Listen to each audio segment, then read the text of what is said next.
Hello and welcome back to Microbial Concepts. Today we are going to discuss about blood. Okay, some terms which are related to blood, right? Some cell types like RBCs, WBCs, then what are some types of WBCs like neutrophils, eosinophils, and platelets. Okay, so this is part 1 for blood, and in part 2 we'll be discussing about blood groups, okay, then blood transfusion and some blood related diseases. Okay, so let's start. Okay, so first is what is blood? Okay, so it is a red fluid that circulates in our body and it delivers oxygen to each cell or tissue, right? So that is why blood is very important, right? So in immunology, you will come across this topic where you will study about the blood cells, okay? So it is necessary to know these basics. So a suspension of cells in plasma, you can also define it as a suspension of cells in plasma, and it is also known as specialized type of connective tissue because it connects every cell and tissue, right? It connects through every cell and tissue connects through blood. Okay, so that is why it is known as connective tissue. So the components are RBC, WBCs, and platelets. So RBC stands for red blood cells and also known as erythrocytes, while WBCs it stands for WBC means white blood cells, also known as leukocytes. And third is platelets. Okay, so we will be studying about all these cell types. So before that, what is hematopoiesis? Okay, so this is a very important term and very important concept to know if you are studying immunology, right? If you are pursuing microbiology, then you must know this. Okay, so it is a process of formation and development of blood cells. Okay, so this is a very important process, and in embryo and fetus it takes place in a variety of sites including the liver, spleen, thymus, lymph nodes, and bone marrow. From birth throughout the rest of the life, it is mainly in the bone marrow with a small amount of occurring in lymph nodes. Okay, so basically, simply, it is the stem cells which divides further to a specialized cell. Okay, so it depends on the totipotency, which means the potential of the stem cell to differentiate, divide and differentiate into a specialized cell. Okay, so the first you will find a multipotential hematopoietic stem cell, also known as hemocytoblast. It will further divide into common lymphoid progenitor or common myeloid progenitor. Okay, then the lymphoid progenitor will further differentiate into natural killer cells or small lymphocytes that can further differentiate into T lymphocytes and B lymphocytes and finally to plasma cells. Okay, so that was about lymphoid progenitor. About myeloid progenitor, it goes like it differentiates into megakaryocytes, which is nothing but thrombocytes, or erythrocytes means red blood cells, then mast cells and melioblast. So the melioblast it further divides or it further differentiates into as requirements. This happens if there is a requirement of basophils, then it will further divide and differentiate for basophils. If there is requirement for neutrophil, then it will go for neutrophils, then eosinophil or monocytes. Monocytes to macrophages. Okay, so as per requirement, the stem cell it goes further by division to the specialized cell. It develops to a particular specialized cell. Okay, so that is known as hematopoiesis. Then next is what is plasma. So plasma is fluid that carries the blood components throughout the body. Okay, so everything that blood contains or the cell types that we had seen now, that everything is carried by this fluid. So plasma is a fluid that carries all the blood components. Okay, so the plasma is the largest part of your body. It makes up to say 55% of its overall content. Okay, so here you can see in the picture that the whole blood It contains plasma and the formed elements. So formed elements are leukocytes, that means WBCs, platelets and erythrocytes. So other than that, in plasma you will find amino acids, nutrients, proteins, some gases, then electrolytes and nitrogenous waste. Okay, so this is the whole blood, the picture of whole blood. Okay, so when you separate the rest, when separated from the rest of the blood, the plasma is a light yellow liquid. Okay, so when you differentiate or you segregate all the blood cells from the plasma, then you will find it as a light yellow liquid. It has water which acts as solvent, then it absorbs, it transports and releases heat. Okay, so dissolved ions are present, some proteins like carrier proteins like albumin, alpha globulin, beta globulin, then immunoproteins such as gamma globulin and fibrinogen. Okay, a coagulation protein like which functions for the blood clotting. Okay, so all this is present in plasma. And serum is what, when the fluid is left after blood clotting, is known as serum. Okay, so these are some terms that you should know. Okay, so now we will start with the blood cells. So first is RBC, that is red blood cells. Okay, it is also known as erythrocytes. So erythros, it means red, cyte means cell. So the color of RBCs is red. That's why it is named as erythrocyte, that is red cells. The shape is biconcave because from both the sides the RBC is having a concave shape. Okay, so it is named as biconcave. The size is say approximately diameter is 7.2 micrometer. Then the thickness is from the periphery, if you see, it is 2.2 micrometer, and in the center it is 1 micrometer. Okay, the total lifespan of RBC is 120 days. Okay, the color of the blood is determined by the types of respiratory pigment that is used for transporting oxygen. So in case of humans, the type of respiratory pigment is hemoglobin, okay, which is found in the red blood cells. So blood, it makes up to say 7 to 8% of person's total body weight, and it contains hemoglobin, right? So it is very important, it is very crucial. So the blood circulating in your body is composed of about 55% of plasma, 40% of red blood cells, and 4% of platelets, and 1% of white blood cells. Okay, and of the white blood cells in the blood circulation, neutrophils are the most abundant. Okay, other than basophils and eosinophils, you will find neutrophils are most abundant in the body. The matured human blood cells have varying life cycles. Okay, so red blood cells, they circulate in the body for say about 4 months, platelets for about 9 days, white blood cells, they range from few hours to several days. Okay, then unlike other types of cells in the body, mature red blood cells, they do not contain a nucleus. Okay, this is also a very important point. Red blood cells, they do not contain nucleus and mitochondria. Okay, so the ATP generation is anaerobically, and so they do not consume oxygen which they carry.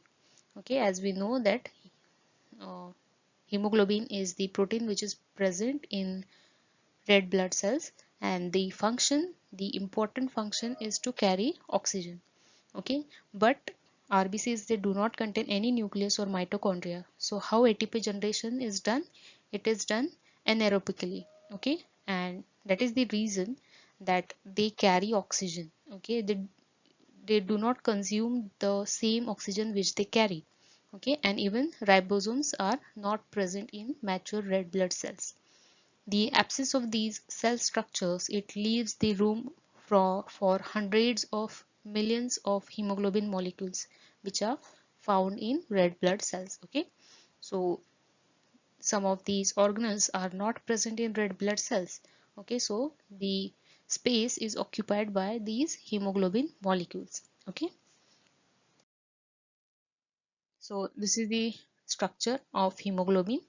So hemoglobin is a respiratory pigment which is responsible for the red color of blood. Okay, so hemoglobin is the protein which is made up of four polypeptides: alpha 1, alpha 2, beta 1 and beta 2.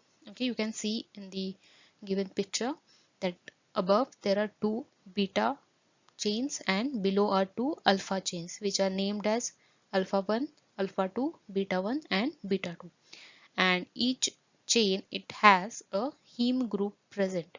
So a complete structure of a hemoglobin, it carries four heme groups. Okay, so hemoglobin forms an unstable reversible bond with oxygen. So in the oxygenated state it will be called as oxyhemoglobin and it is bright red, and in the reduced state it is purplish blue. Okay, when the oxygen is given, the hemoglobin it is developed in cells in the bone marrow that becomes red blood cells.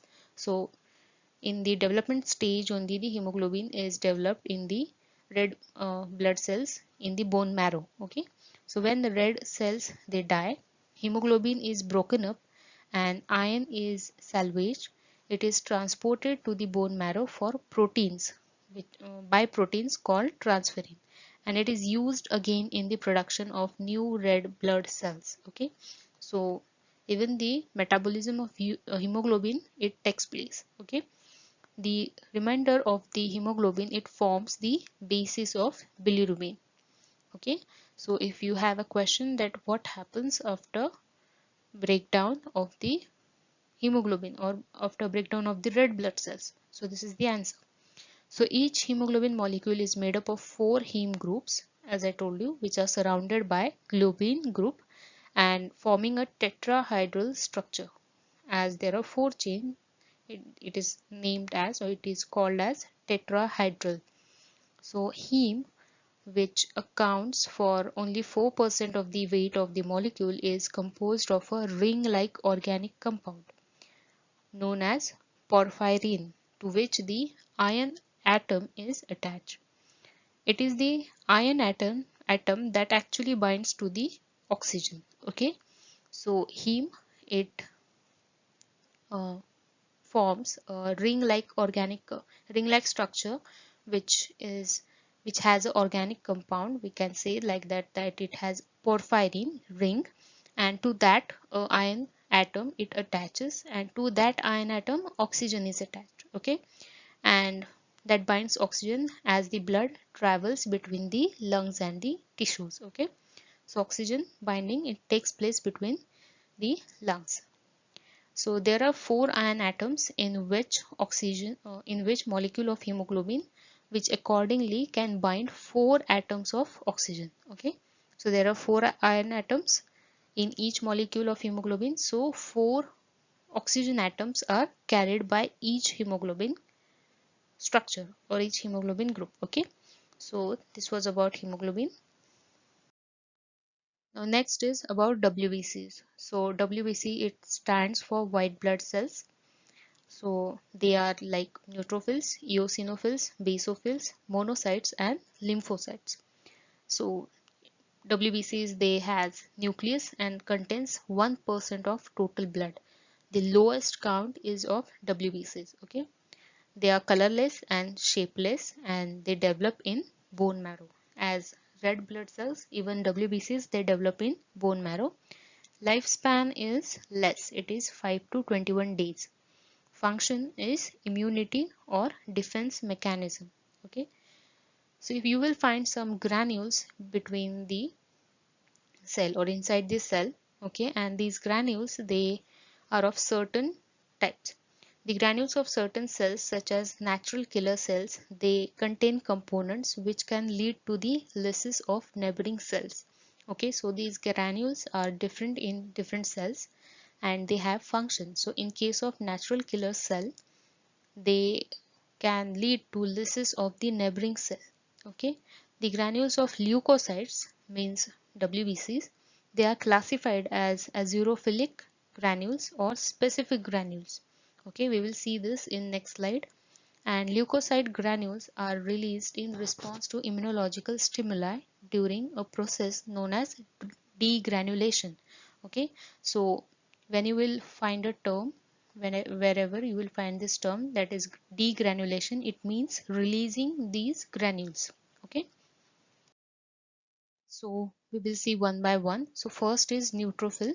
Neutrophils are 60 to 70% of leukocytes.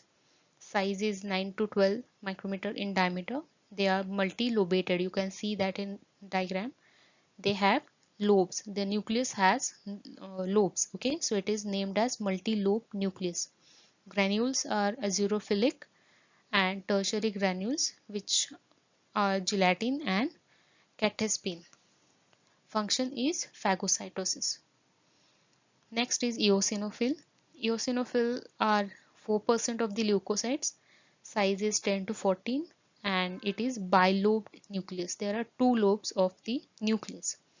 Granules are many large specific granules which are stained by eosin.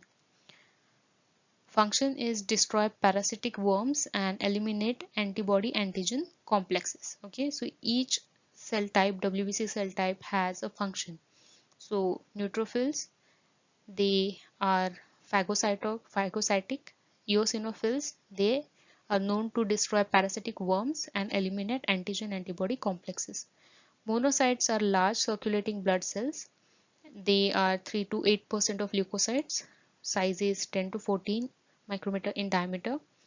The nucleus is large, eccentric, kidney-shaped nucleus. Okay, so as compared to neutrophils and eosinophils, monocytes has a large nucleus. Granules are azurophilic. There are many azurophilic granules, and function is it migrates to tissues and becomes macrophage, and then it fights against infection and inflammation. Okay, so this was about monocyte. Then next is basophil. So 1% or less than 1% of leukocyte. Then the size is 8 to 10 micrometer in diameter.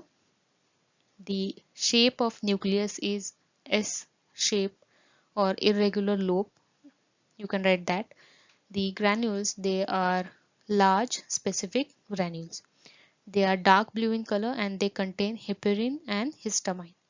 Function is as initiator of inflammatory process, and they have surface receptors for IgE.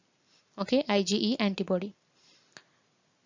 Next is, that is last, that is lymphocyte. So lymphocytes, they are 20 to 25% of leukocytes. Size is as monocytes, sorry, as basophils, that is 8 to 10 micrometer in diameter. The nucleus is round with slight indented and it occupies most of the cell. Granules are few and those are azurophilic granules. The function is T lymphocytes, as there are two types of lymphocytes. The T lymphocyte, it directly attacks microbes, and the B lymphocyte, it responds to foreign substance like antigen and differentiates it into plasma cells which produces antibodies. Okay. Okay, so now it is platelets. So RBCs are known as erythrocytes, WBCs are known as leukocytes, and platelets are known as thrombocytes. Okay, so platelets, they are colorless, they have no nucleus, they are even shapeless. Okay, the count of platelets, the normal range is 1,50,000 to 4,50,000. Okay, the lifespan is 8 to 10 days and the main function is blood clotting. Okay, so this was about blood cells, right? So in part 2 we will be discussing about blood groups, then blood donation or blood transfusion, and some blood related diseases. Okay, so this was all about blood for part 1. Okay, so please like these videos, share these videos with your friends, and do subscribe to my channel, and don't forget to follow me on Instagram. Okay, thank you.